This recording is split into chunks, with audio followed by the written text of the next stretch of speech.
Good afternoon, dear friends. Welcome to Ukraine Media Center. And I'd like to remind you that we are supported by the Ministry of Defense of Ukraine and Ministry of Internal Affairs of Ukraine. We have been hosted by Sky Hotel. Thank them very much. And here, journalists can get every type of assistance they need, everything they need for their productive work. Briefly about our today's briefing. At 2 p.m., we will have Irina Venediktova, Prosecutor General of Ukraine, and we'll discuss with Irina war crimes of Russian army in Ukraine. At 3 p.m., traditionally, we'll have Mr. Motyzanek, spokesman of the Ministry of Defense of Ukraine, who will tell us about the current operational situation on the front lines. And right now, on our air, we have online Ihor Terekhov. Ihor Terekhov is the city mayor, head of city administration in Kharkiv, and we'll talk with Igor about the current situation in the city. Igor, you are online. Please tell us what's going on in Kharkiv, what's the situation. You're welcome. Good afternoon.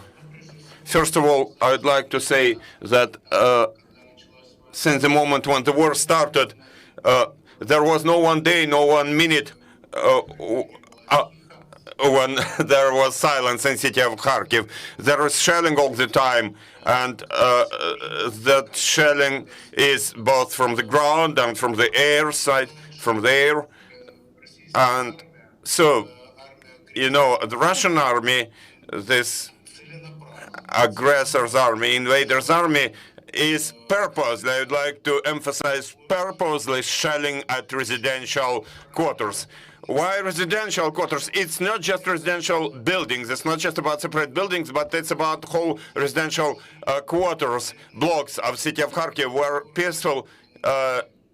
peaceful civilians lived their peaceful life. And starting February 24 this year, they have been under total shelling. I can tell you that currently in the city of Kharkiv,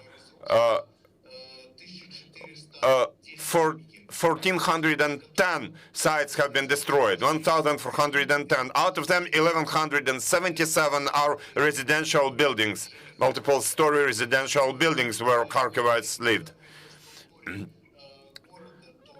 Now about city infrastructure. Think about these numbers. 53 kindergartens, 69 schools, 69, 15 hospitals, 15. This is the result by today of this aggression by the Russian Federation.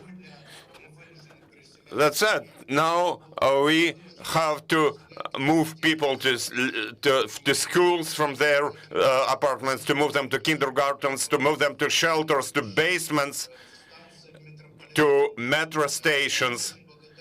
I am very thankful to our volunteers. Now they, jointly with us, receive that humanitarian aid and distribute it. I would like to thank you very much, our police, who also comes and takes that humanitarian aid, foodstuffs and medicines if necessary, and distributes it to so-called zero districts. Zero districts are those where shelling does never stop, where shelling never stops. So I tell that now we are living the wartime in war situation, but city of Kharkiv has been very consolidated. Now people are consolidated like never before, and we, volunteer supporters, medics, people working for state emergency service, police, the military, territorial defense, now we all together making joint efforts, doing one of the same. And the city of Kharkiv is living and working now. Despite all those events in the city of Kharkiv, as I say, our utilities are also, in the wartime, they also have their front lines. They are under bullets. They are under fire all the time, but our utilities have been doing invaluable things, supporting the functioning of the city of Kharkiv. As a result, now we have the following. We have electricity supply, we have heating. Now more than 1,100 buildings have hot water supply. We supply cold water. We maintain the sewage. Also, we remove the garbage. 104 trucks have now been operating today, removing garbage from the city of Kharkiv. So we have been cleaning the city, cleaning the roads, jointly with volunteers, jointly with officers of the State Emergency Service. We check the ruins all the time, clean the ruins which appear every day because of bombing, because of shelling. So I would like to say that, of course, this is a tense situation, but it's fully under control. More to it. Today, in the city of Kharkiv, I called our businesses and they opened shops, they opened supermarkets. Yes, they don't have that full range of goods that people were used to have there before the invasion started, but they have everything, they have all the necessities. When going for this briefing, I visited one of the big supermarkets. I spoke with people, with visitors, with employees of that supermarket, and currently there is the necessary range of foodstuffs in the city of Kharkiv. Also, as I said, we distribute humanitarian aid we receive through the Office of the President, Vladimir Zelensky, through the Cabinet of Ministers. Also, I appeal to mayors of other cities, and all city mayors where there was a more or less stable situation even during this wartime, they responded to my call, to my appeal, and we have been receiving humanitarian aid. Every day we have been unloading humanitarian aid. Every day we bring it to people. We receive medicines. Also, I called mayors of sister cities, twin cities, and we also receive humanitarian aid from European countries, from European cities. We receive humanitarian aid from the states. In particular, I had a discussion with 3 mayors of largest US cities, mayor of New York, mayor of Boston, and mayor of Chicago. And we have received humanitarian assistance from Chicago, which contains medicines, $880,000 worth. We brought part of that assistance, of that aid, to the military hospital, while the other part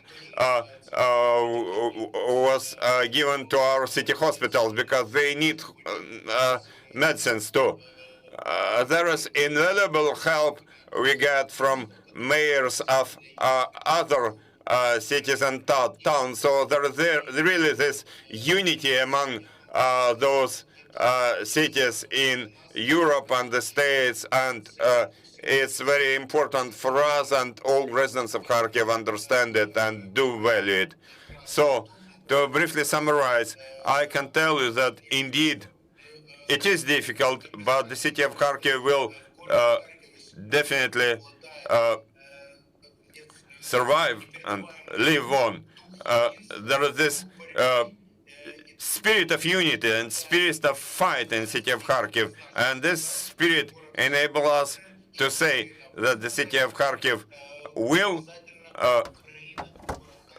live on, and definitely Ukraine, city of Kharkiv, will win. Thank you very much, Ihor. Could you please tell us, according to your estimates, how many people remain there in the city of Kharkiv, and what's the situation with evacuation of people? About people, I can tell you the following.